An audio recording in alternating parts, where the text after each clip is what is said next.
Tyler Perry was born in New Orleans. It was a city full of music and life, but his childhood was not easy at all. He grew up in a house filled with pain. His real name was Emmett Perry Jr. He later changed it to Tyler. This was to distance himself from his father. His father was a man who hurt him deeply. Life was hard for young Tyler. He had to find a way to survive the difficult days. The pain was a constant shadow. He saw things no child should see. He felt things no child should feel. Abuse was a regular part of his young life. It came mostly from his father. Tyler often felt scared and alone.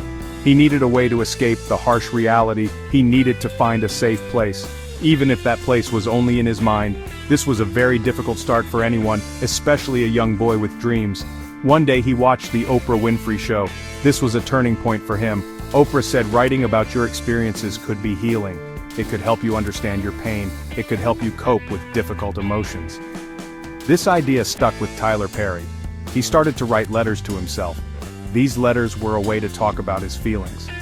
They were a way to process all the hurt he carried inside.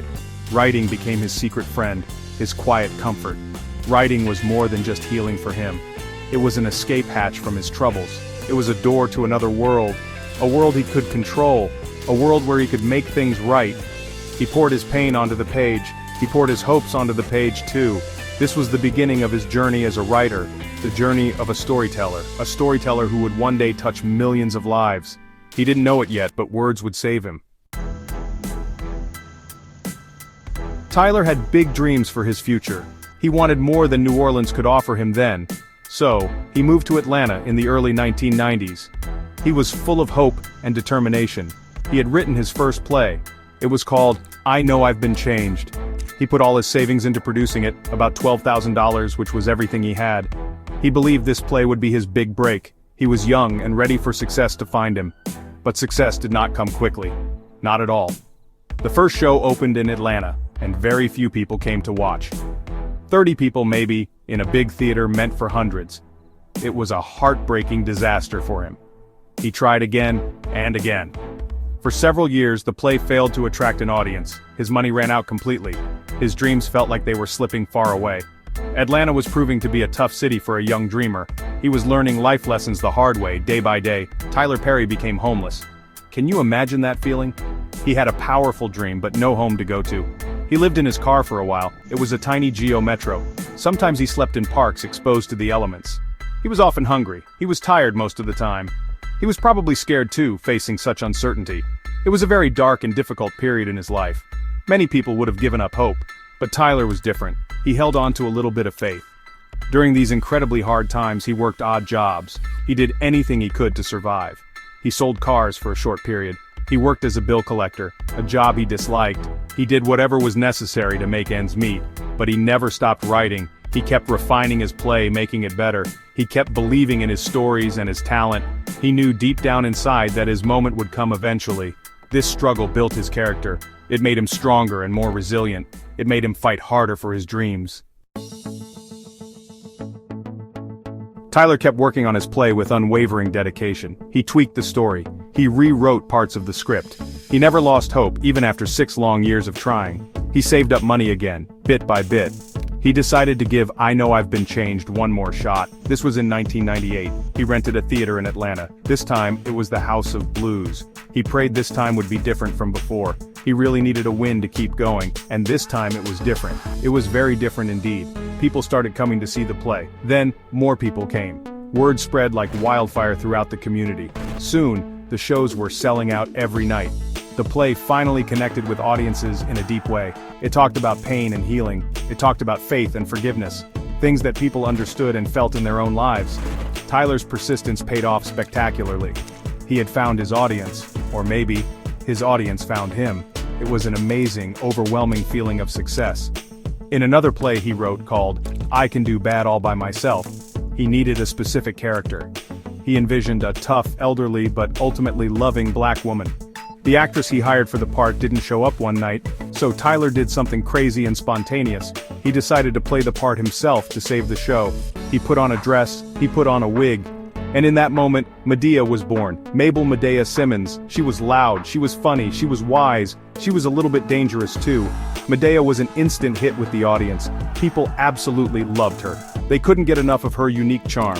She said what everyone else was thinking, but she said it in a way that was fearless and hilarious. Medea was a character inspired by a mix of his mother and his aunt. They were strong women he knew and admired growing up. Medea became Tyler Perry's signature character. She was the key that unlocked a new level of success for him. She took him from local playhouses to national fame. She was truly a game changer in his career. With Medea leading the way, Tyler Perry's star began to rise. And it rose very fast. He started making movies, bringing his stories to a wider audience. Diary of a Mad Black Woman was his first big feature film. It was a huge success at the box office. People loved his stories. They loved his relatable characters. He was not just an actor or writer anymore. He became a director. He became a producer. He was building something special from the ground up. He was telling stories for an audience often ignored by mainstream Hollywood. He didn't stop there with just movies. He created television shows like House of Pain and Meet the Browns. These shows also became very popular with viewers. He understood what his audience wanted to see. He gave them stories that reflected their lives and experiences, stories filled with humor, drama, and messages of faith. He was working incredibly hard, often around the clock, writing, directing, producing, and sometimes acting in multiple projects at once. He was a one-man content machine. He was showing everyone what was possible with hard work and vision. Then came a truly historic achievement in his career. In 2019, Tyler Perry officially opened Tyler Perry Studios in Atlanta, Georgia. It is one of the largest film production studios in the United States. And here's the most amazing part. He is the first African American to own a major film studio outright. No partners, no big corporation behind him. It is all his. The studio sits on a former Confederate Army base. Think about that for a moment. From homelessness to owning such a place. It's a powerful symbol of change, progress, and triumph over adversity. Forbes magazine recognized his incredible journey and business acumen. In 2010, they first noted his rising financial success and impact on the entertainment industry. By 2020, they declared him a billionaire. But Tyler Perry's impact is more than just money or fame. He has created thousands of jobs for people in the industry. He has inspired millions of people around the world. He showed that you can come from nothing, from the deepest poverty. You can face terrible hardships and setbacks, and still build an empire based on your dreams. His story is a testament to faith, hard work, and the power of never giving up. Today is May 21, 2025, and his influence continues to grow, inspiring new generations.